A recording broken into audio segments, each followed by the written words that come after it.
Hi, hello, how are you? It's so nice to see you again. My name is Eulith and welcome back to my channel.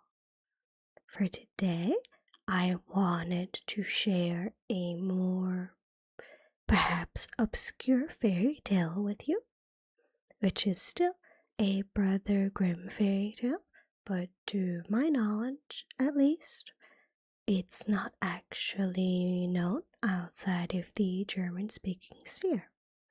Still, I really like this one, so I wanted to read it to you today.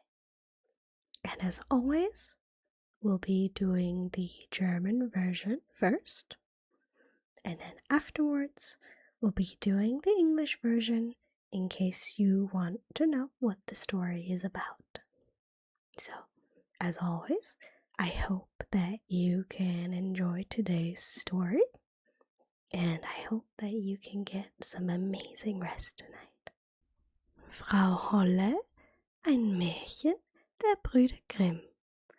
Eine Witwe hatte 2 Töchter, davon war die eine schön und fleißig und die andere hässlich und faul.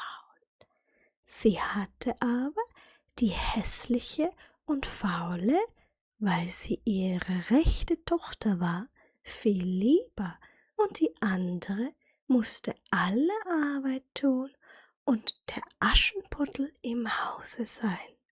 Das arme Mädchen musste sich täglich auf die große Straße bei einem Brunnen setzen und musste so viel spinnen, dass ihm das Blut aus den Fingern sprang. Nun trug es sich zu, dass die Spule einmal ganz blutig war, da bückte es sich damit in den Brunnen und wollte sie abwaschen. Sie sprang ihm aber aus der Hand und fiel hinab. Es weinte, lief zur Stiefmutter und erzählte ihr das Unglück. Sie schalt es aber so heftig und war so unbarmherzig, dass sie sprach: »Hast du die Spule hinunterfallen lassen, so hol sie auch wieder herauf.« Da ging das Mädchen zu dem Brunnen zurück und wusste nicht, was es anfangen sollte, und in seiner Herzensangst sprang es in den Brunnen hinein, um die Spule zu holen. Es verlor die Besinnung, und als es erwachte und wieder zu sich selber kam, war es auf einer schönen Wiese, wo die Sonne schien und viel 1000 Blumen standen. Auf dieser Wiese ging es fort und kam zu einem Backofen, der war voller Brot. Das Brot aber rief: »Ach, zieh mich raus, sonst verbrenne ich. Ich bin schon längst ausgebacken.« Da trat es herzu und holte mit dem Brotschieber alles nacheinander heraus. Danach ging es weiter und kam zu einem Baum. Der hing voll Äpfel und rief ihm zu: »Ach, schüttel mich, wir Äpfel sind alle miteinander reif.« Da schüttelte es den Baum, dass die Äpfel fielen, als regneten sie, und schüttelte, bis keiner mehr oben war. Und als es alle in einem Haufen zusammengelegt hatte, ging es wieder weiter. Endlich kam es zu einem kleinen Haus. Daraus guckte eine alte Frau. Weil sie aber so große Zähne hatte, ward ihm Angst und es wollte fortlaufen. Die alte Frau aber rief ihm nach: »Was fürchtest dich, liebes Kind? Bleib bei mir. Wenn du alle Arbeit im Hause ordentlich tun willst, so soll es dir gut gehen. Du musst nur Acht geben, dass du mein Bett gut machst und es fleißig aufschüttelst, dass die Federn fliegen, dann schneid es in der Welt. Ich bin die Frau Holle.« Weil die Alte ihm so gut zusprach, so fasste sich das Mädchen ein Herz, willigte ein und begab sich in ihren Dienst. Es besorgte auch alles nach ihrer Zufriedenheit und schüttelte ihr das Bett immer gewaltig, auf dass die Federn wie Schneeflocken umherflogen. Dafür hatte es auch ein gut Leben bei ihr, kein böses Wort und alle Tage Gesottenes und Gebratenes. Nun war es eine Zeit lang bei der Frau Holle, da ward es traurig und wusste anfangs selbst nicht, was ihm fehlte. Endlich merkte es, dass es Heimweh war, ob es ihm hier gleich viel tausendmal besser ging als zu Haus, so hatte es doch ein Verlangen dahin. Endlich sagte es zu ihr: »Ich habe den Jammer nach Haus gekriegt, und wenn es mir auch noch so gut hier unten geht, so kann ich doch nicht länger bleiben. Ich muß wieder hinauf zu den meinigen.« Die Frau Holle sagte: »Es gefällt mir, dass du wieder nach Haus verlangst, und weil du mir so treu gedient hast, so will ich dich selbst wieder hinaufbringen.« Sie nahm es darauf bei der Hand und führte es vor ein großes Tor. Das Tor ward aufgetan, und wie das Mädchen gerade darunter stand, fiel ein gewaltiger Goldregen, und alles Gold blieb an ihm hängen, so daß es über und über davon bedeckt war. »Das sollst du haben, weil du so fleißig gewesen bist«, sprach die Frau Holle und gab ihm auch die Spule wieder, die ihm in den Brunnen gefallen war. Darauf ward das Tor verschlossen, und das Mädchen befand sich oben auf der Welt, nicht weit von seinem Mutterhaus, und als es in den Hof kam, saß der Hahn auf dem Brunnen und rief: »Kikeriki! Unsere goldene Jungfrau ist wieder hie.« Dann ging es hinein zu seiner Mutter, und weil es so mit Gold bedeckt ankam, ward es von ihr und der Schwester gut aufgenommen. Das Mädchen erzählte alles, was ihm begegnet war, und als die Mutter hörte, wie es zu dem großen Reichtum gekommen war, wollte sie der andern hässlichen und fahlen Tochter gerne dasselbe Glück verschaffen. Sie musste sich an den Brunnen setzen und spinnen, und damit ihre Spule blutig ward, stach sie sich in den Finger und stieß sich die Hand in die Dornhecke. Dann warf sie die Spule in den Brunnen und sprang selber hinein. Sie kam wie die andere auf die schöne Wiese und ging auf demselben Pfade weiter. Als sie zu dem Backofen gelangte, schrie das Brot wieder: »Ach, zieh mich raus, sonst verbrenn ich bin schon längst ausgebacken.« Die Faule aber antwortete: »Da hätte ich Lust, mich schmutzig zu machen«, und ging fort. Bald kam sie zu dem Apfelbaum, der rief: »Ach, schüttel mich, wir Äpfel sind alle miteinander reif.« Sie antwortete aber: »Du kommst mir recht, es könnte mir einer auf den Kopf fallen«, und ging damit weiter. Als sie vor der Frau Holle Haus kam, fürchtete sie sich nicht, weil sie von ihren großen Zähnen schon gehört hatte, und verdingte sich gleich zu ihr. Am ersten Tag tat sie sich Gewalt an, war fleißig und folgte der Frau Holle, wenn sie ihr etwas sagte, denn sie dachte an das viele Gold, das sie ihr zu schenken würde. Am zweiten Tag aber fang sie schon an zu faulenzen, am dritten Tag noch mehr, da wollte sie morgens gar nicht aufstehen. Sie machte auch der Frau Holle das Bett nicht, wie sich's gebührte, und schüttelte es nicht, dass die Federn aufflogen. Das ward die Frau Holle bald müde und sagte ihr den Dienst auf. Die Faule war das wohl zufrieden und meinte, nun würde der Goldregen kommen. Die Frau Holle führte sie auch zu dem Tor. Als sie aber darunter stand, ward statt des Goldes ein großer Kessel voll Pech ausgeschüttet.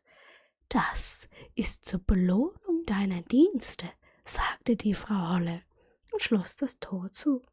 Da kam die Faule heim, aber sie war ganz mit Pech bedeckt, und der Hahn auf dem Brunnen, als er sie sah, rief: »Kikeriki, unsere schmutzige Jungfrau ist wieder hie.« Das Pech aber blieb fest an ihr hängen und wollte, solange sie lebte, nicht abgehen.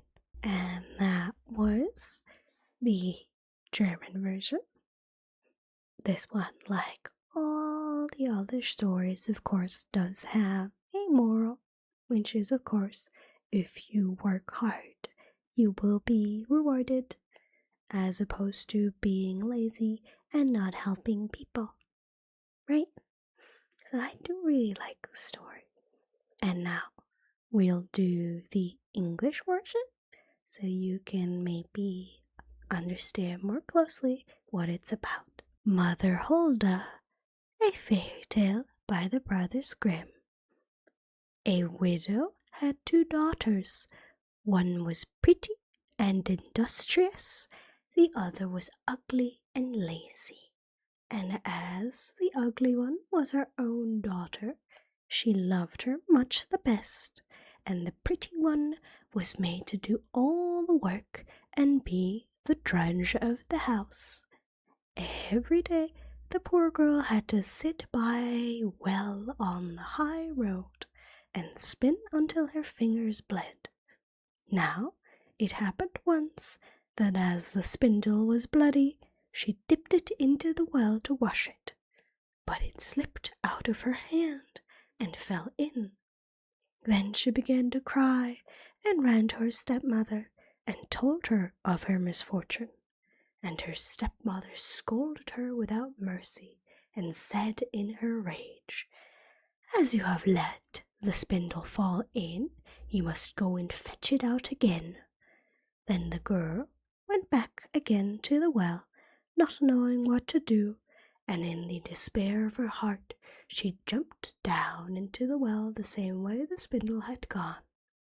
After that she knew nothing, and when she came to herself, she was in a beautiful meadow, and the sun was shining on the flowers that grew round her. And she walked on through the meadow until she came to a baker's oven that was full of bread, and the bread called out to her, "Oh, take me out, or I shall burn. I am baked enough already."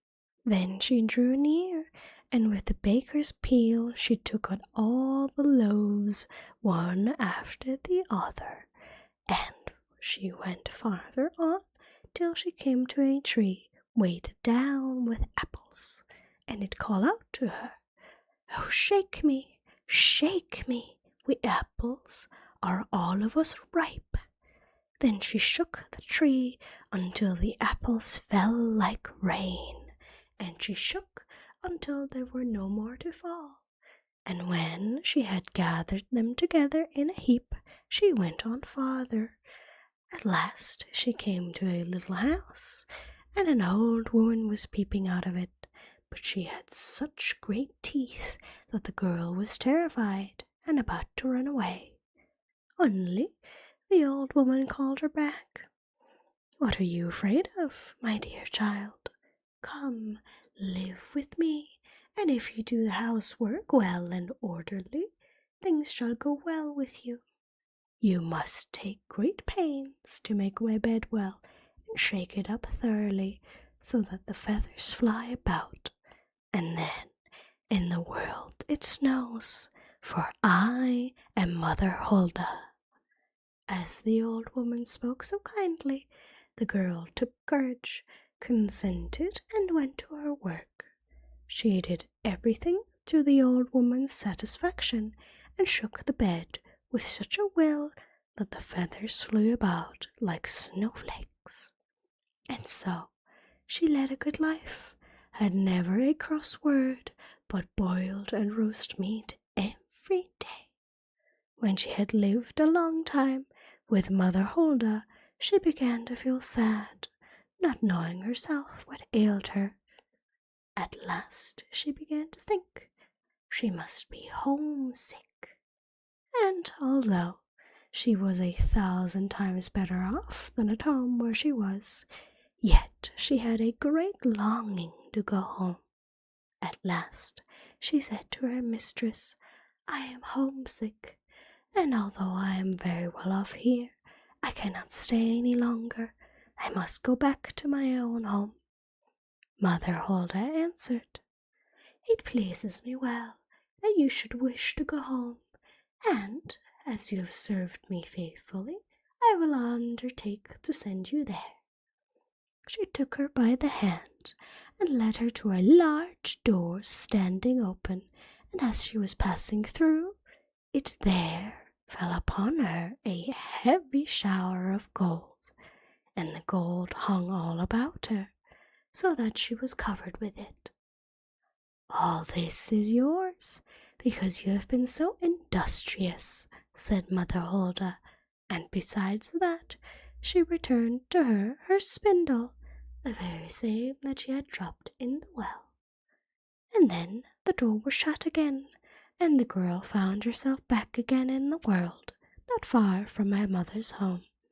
And as she passed through the yard, the cock stood upon the top of the well and cried, "Cock-a-doodle-doo, our golden girl has come home too." Then she went in to her mother, and as she had returned, covered with gold, she was well received. So the girl related all her history and what had happened to her, and when the mother heard how she came to have such great riches, she began to wish that her ugly and idle daughter might have the same good fortune. So she sent her to sit by the well and spin, and in order to make her spindle bloody, she put her hand into the thorn hedge. Then she threw the spindle into the well and jumped in herself. She found herself, like her sister, in the beautiful meadow, and followed the same path, and when she came to the baker's oven, the bread cried out, "Oh, take me out, or I shall burn. I'm quite done already." But the lazy bones answered, "I have no desire to black my hands," and went on farther. Soon she came to the apple tree, who called out, "Oh, shake me, we apples are all of us ripe." But she answered, "That is all very fine. Suppose one of you should fall on my head," and went on farther. When she came to Mother Hulda's house, she did not feel afraid, as she knew beforehand of her great teeth, and entered into her service at once. The first day she put her hand well to the work, and was industrious, and did everything Mother Hulda bade her, because of the gold she expected. But the second day she began to be idle, and the third day still more so that she would not get up in the morning. Neither did she make Mother Hulda's bed as it ought to have been made, and did not shake it for the feathers to fly about, so that Mother Hulda soon grew tired of her, and gave her warning, at which the lazy thing was pleased, and thought that now the shower of gold was coming. So Mother Hulda led her to the door, and as she stood in the doorway, instead of the shower of gold, a great kettle full of pitch was emptied over her. "That is the reward for your service," said Mother Hulda, and shut the door. So the lazy girl came home all covered in pitch, and the cock on top of the well, seeing her, cried, "Cock-a-doodle-doo, our dirty girl has come home too," and the pitch remained sticking to her fast, and never as long as she lived could it be got off. And that was the English version. I do think this one is also quite accurate to the German one, although I suppose there were a few differences, but they were not really noteworthy. Either way, like I said, this is a really nice story with good morals, I suppose, even though, as always, it is a Brother Grimm tale. So, it's not exactly the most family-friendly thing. Still, I read this story as a child, like many other people here do, because that's just how it is here, I suppose. Still, I hope that you enjoyed our session today and that you can get some good rest. I will see you next time, and I hope that you sleep well, my little star. Bye bye.